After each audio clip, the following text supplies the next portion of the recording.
ನಮಸ್ಕಾರ ವೀಕ್ಷಕರೇ, ನಾನು ನಿಮ್ಮ ಪ್ರೀತಿಯ ಉಮೇಶ್ ಅಡ್ವೊಕೇಟ್. ಎಂದಿನಂತೆ ಸರಳ ಭಾಷೆಯಲ್ಲಿ ಕಾನೂನು ವಿಷಯ.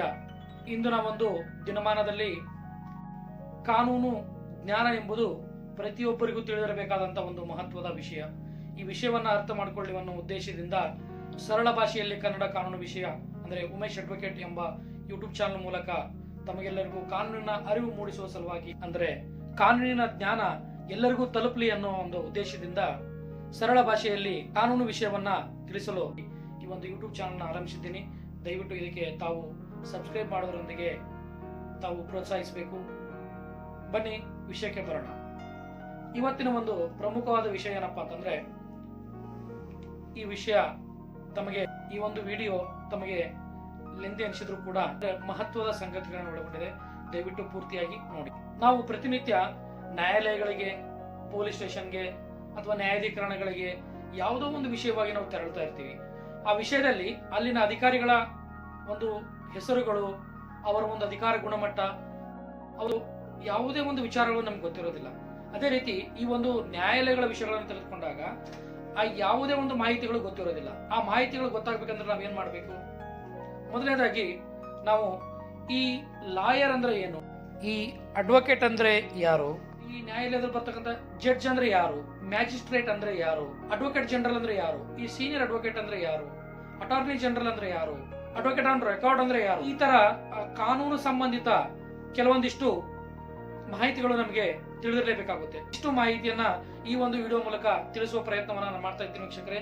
ಮೊದಲನೇದಾಗಿ ಲಾಯರ್. ಈ ಲಾಯರ್ ಅಂದ್ರೆ ಯಾರು?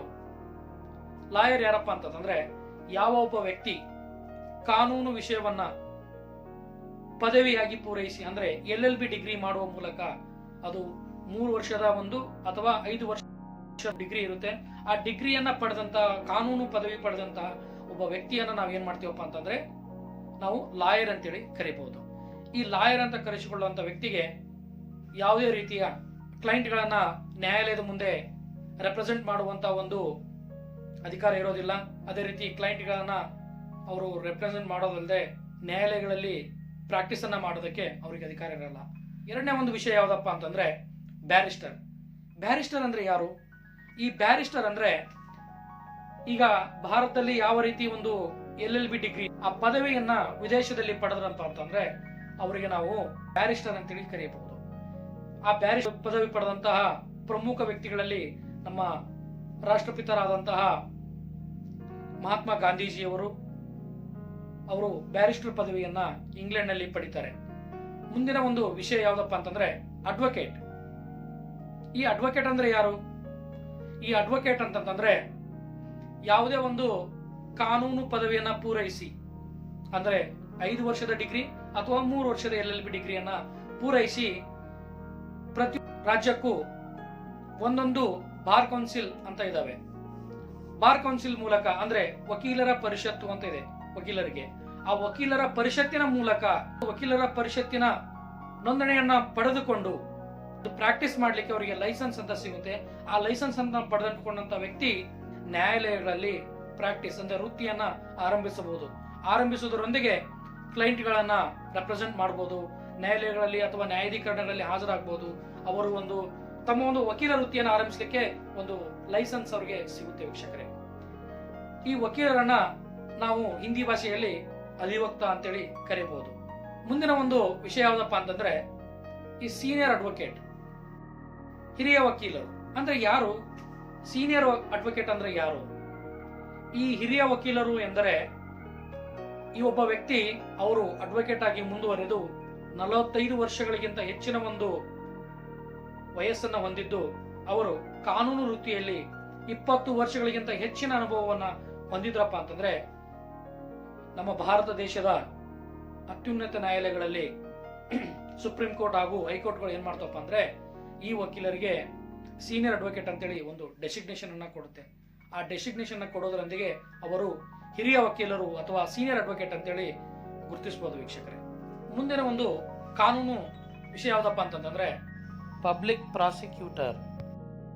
ಈ ಪಬ್ಲಿಕ್ ಪ್ರಾಸಿಕ್ಯೂಟರ್ ಅಂದ್ರೆ ಯಾರು? ಅಥವಾ ಗವರ್ಮೆಂಟ್ ಪ್ಲೀಡರ್ ಅಂದ್ರೆ ಯಾರು? ಇವೆರಡರ ನಡುವಿನ ವ್ಯತ್ಯಾಸವನ್ನ ತಿಳಿದುಕೊಳ್ಳಲೇಬೇಕು ವೀಕ್ಷಕರೇ.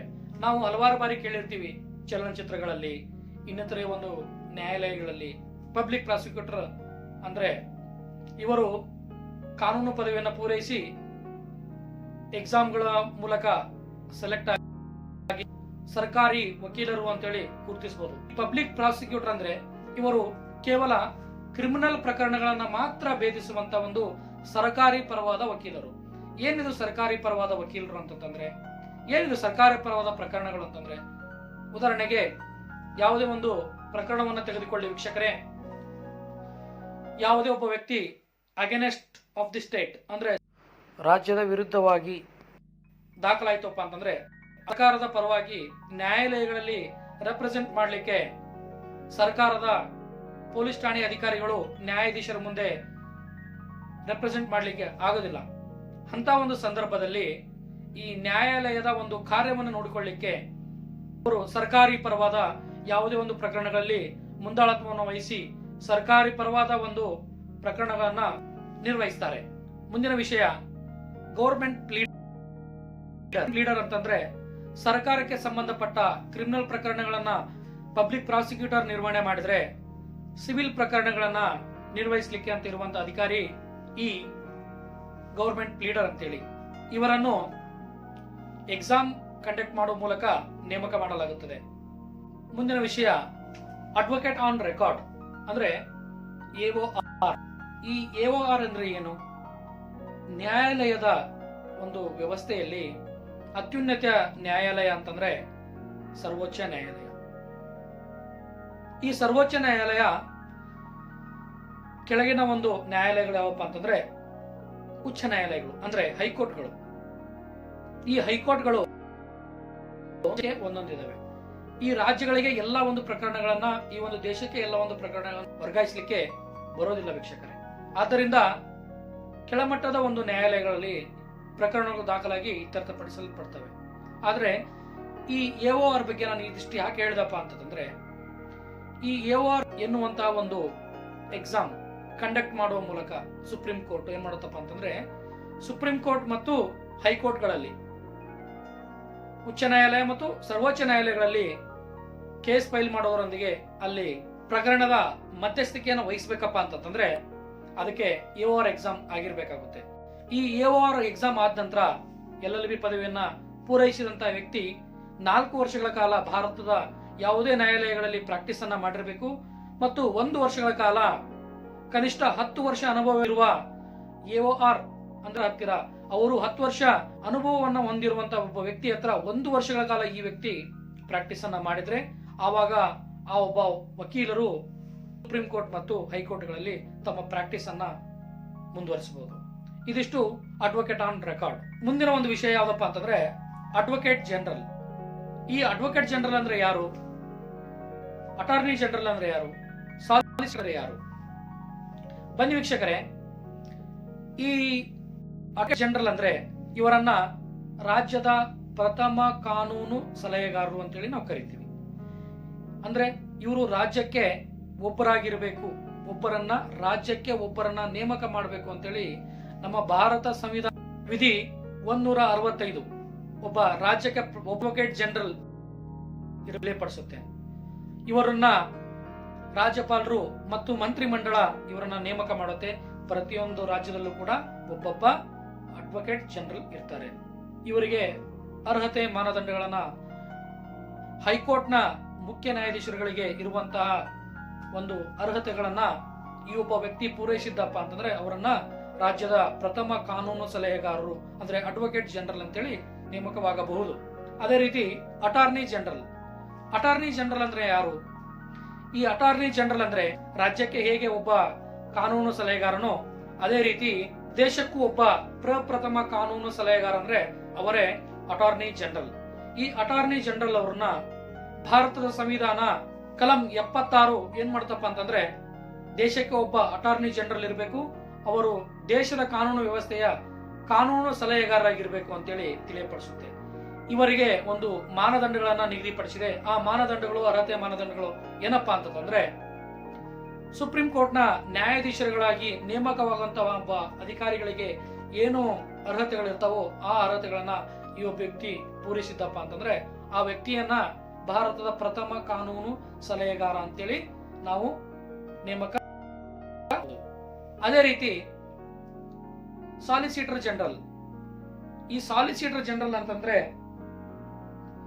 ಇವರನ್ನ ಎರಡನೇ ದೇಶದ ಕಾನೂನು ಸಲಹೆಗಾರ ಅಂತೇಳಿ ಕರೀಬಹುದು. ಇವರ ಬಗ್ಗೆ ಭಾರತ ಸಂವಿಧಾನದಲ್ಲಿ ಉಲ್ಲೇಖನ ಇಲ್ಲ, ಆದರೆ ಇವರನ್ನ ಅಟಾರ್ನಿ ಜನರಲ್ಗೆ ಅಸಿಸ್ಟ್ ಮಾಡಲಿಕ್ಕೆ, ಸಹಾಯಕರಾಗಿರ್ಲಿಕ್ಕೆ ಈ ಸಾಲಿಸಿಟರ್ ಜನರಲ್ನ ನೇಮಕ ಮಾಡಲಾಗುತ್ತದೆ. ವೀಕ್ಷಕರೇ, ಇನ್ನೊಂದು ಪ್ರಮುಖವಾದ ಮಾಹಿತಿ ಏನಪ್ಪಾ ಅಂತಂದ್ರೆ ಈ ಮ್ಯಾಜಿಸ್ಟ್ರೇಟ್ ಅಂದ್ರೆ ಯಾರು, ಜಡ್ಜ್ ಅಂದ್ರೆ ಯಾರು, ಹಾಗೂ ಜಸ್ಟಿಸ್ ಅಂದ್ರೆ ಯಾರು. ವೀಕ್ಷಕರೇ, ಈ ಜಡ್ಜ್ ಅಂದ್ರೆ ಸಾಮಾನ್ಯ ಭಾಷೆಯಲ್ಲಿ ಮಧ್ಯಸ್ಥರು ಅಂತ ಕರಿಬಹುದು. ಮಧ್ಯಸ್ಥರು ಅಂದ್ರೆ ಜಡ್ಜ್ ಅಂದ್ರೆ ನ್ಯಾಯಾಧೀಶ.